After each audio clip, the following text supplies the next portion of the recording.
Picking up at page 4 of the rulebook. C region. These are blue regions with the ID code in large light blue text. Coastal convoy. Coastal convoys are linked to a particular territory. There are also transocean convoys. These convoys can be rated. Narrow sea passages. These narrow sea channels have rules restricting passage of ships. Territory. These are land regions that feature an information bar, including islands. Islands. For movement purposes, everything inside the island circle is considered lands. Any island without a region ID may not be entered. The tiny flags clarify original control. Impassable regions. Land commands can't move into the Sahara, in Africa, northern Himalayas, in Asia. Air commands may fly over these regions but not land in them. Adjacency. Regions that meet only at a corner are not adjacent. For example, U3 is not adjacent to P4. R16 is not adjacent to P2. Information bar. This is a strip of codes for each territory, including region ID, strategic value, resources produced. A national flag on the left side of an information bar indicates a capital territory. Region ID number. A region ID code is shown on the black box for territories and in light blue lettering for C zone regions. For example, Greater Germany is G1, G for Germany. And the Baltic Sea region north of Greater Germany is A5. A is for Atlantic. The strategic value. Strategic value is shown on the white box in the world map and territory cards. The greater the SV, the more important the territory, as this value conveys stress gain when the territory is lost. Resources. Most territories provide resources as income. Red is oil, blue is iron, yellow is OSR. The numbers indicate how many of each resource is provided. Industry. These icons show where new land, air, and naval units can be constructed. The number of smokestacks on each industry icon equal to the territory's SV limits the number of units that may be constructed there at any one time. Mobilization icon. China has special rules for infantry mobilization. Ports. Undamaged ports provide port advantage. In sea battles, additionally, new manufactured naval units can only be launched into a sea region connected to a port that is part of a territory with industries. Rails. Undamaged rails allow for rapid land movement across connected territories. Trade icon. Some neutral territories offer resources of a certain type and trade, as shown by a round resource icon. The world's narrow sea passages.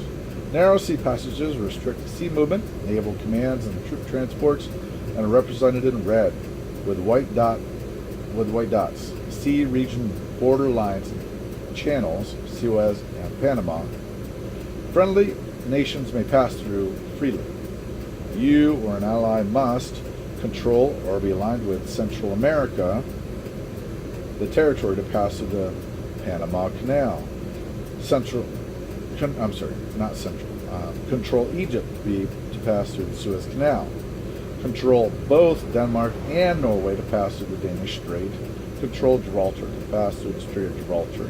Control Malaya to pass through the Strait of Malacca. Control Turkey to pass through the Turkish Straits. Note, Turkey is neutral, so neither alliance may pass through initially. Oh yeah. Page 5, setup. World map. Place the world map such that all players have access. Choose scenario, one of the 4 scenarios to play. Assign nations. Each player decides which nation to play as allowed by the scenario. Homeland status track. Each participating nation places one square jumbo national flag on the white start zone of the homeland status track. Turn order track. Each participating nation places one round jumbo national flag on the turn order track. These flags will be sequenced at the end of Phase 2, Strategic Planning. O&P chart. Each nation's player takes its pad of O&P and writes the first round of number. Writes the round number in the indicated space with a pencil on the first sheet. Resource charts. Each nation's player places each of the 3 pegs for oil, iron, and OSR into the O0 row of its respective column of the nation's resource chart. The white peg is for tracking above 20. Resources are public information. Boards. Place the battle status board and the morale next to each other. Dice. Place the 10 dice near the battle status board. Common tokens in unit storage. Place the supply of common tokens in unit storage nearby. Common tokens include hotspot markers, bomb and industry tokens, arrow tag, stress tokens, metals, and civilian goods. Rules and reference. Keep the rulebook and reference mats handy.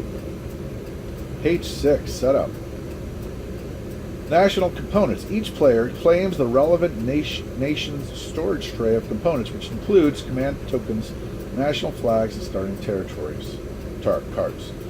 Insert territory cards with resource icons into the slotted card holder. Non-embattled side up for convenience in adding up income during Phase 1 direct national economy. Place command tokens. Referring to the territory cards, the command tokens, place the command tokens on the world map according to their indicated region ID. Command tokens without a region ID are not placed during setup, but may be used later. Place units. Units may be set up now, or players may opt to wait, thereby using the rapid setup method. If using rapid setup, then players need to position units beneath commands only after a given command stack enters battle or needs to be split or merged.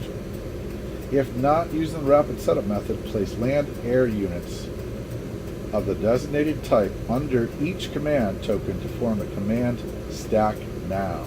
Place naval units beneath the command tokens in the indicated sea zones. Place the storage type trays of remaining units nearby. Note, some territory cards call for units from 2 nations.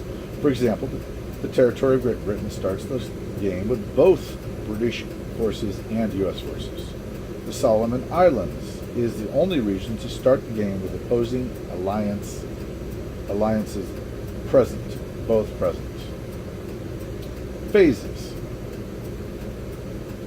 8 minutes, okay. Choose a player to be a scheduling officer. This person is responsible for keeping the game moving along. The more regulated play, see officer roles on page 29. Each round of play has 7 phases. Direct national income, economy, strategic planning, movement operations, command operations, refit and deploy, morale, and production. Okay, one more page. Maybe. I'll stop at 10. Direct national income. Territory control. The nation that owns the territory card has controlled territory. Sea regions are never controlled. Alliance. Alliance refers to which side you are on. The allies or the Axis. Friendly. Nations of the same alliance are friendly and can never attack each other or themselves. This also applies to neutrals. Page 24. Aligned with that alliance. The term friendly can be applied to territories and units if they belong to you or a friendly nation. Enemy. Territories or commands of an opposing alliance, or neutrals aligned with an opposing alliance are described as enemy. Standard neutrals are neither friendly nor enemy units until invaded. Unit category. Each unit category, land, air, and naval, has its own dedicated shape, square, circle, or hexagon. Unit type. Unit types refer to the specific color with its category. For example, green, armor, blue, artillery, and yellow, infantry. Active region. This refers to any nation that has conflict and the need of resolution. This can be due to opposing forces sharing a territory, convoy raid, or even an invasion of an empty territory. See garrison forces on page 15. A hotspot marker is placed in the region during Phase 3 movement operations and should be either flipped to the embattled side or removed after the conflict is addressed. during Phase 4 combat operations. There should be no hotspots showing by the end of Phase 4 combat operations. Embattled regions. After a battle, if opposing commands still share the sea space or territory, it becomes embattled. During battle debrief, flip the hotspot marker to blue and red embattled side. Flip the territory card, if relevant, to the embattled side showing red and white stripes. The controller of an embattled territory keeps the card, but receives slightly reduced resource income as indicated on the flipped embattled side of the territory card. Flip all embattled markers to active hotspots at the start of Phase 3 movement operations to indicate another battle needs to occur. The territory card will remain flipped to its embattled side until the territory is no longer in conflict. Air commands can land during Phase 5, refit and deploy in embattled territory if the territory is friendly. And that's where I'm going to stop at Step 1, check territory card facing.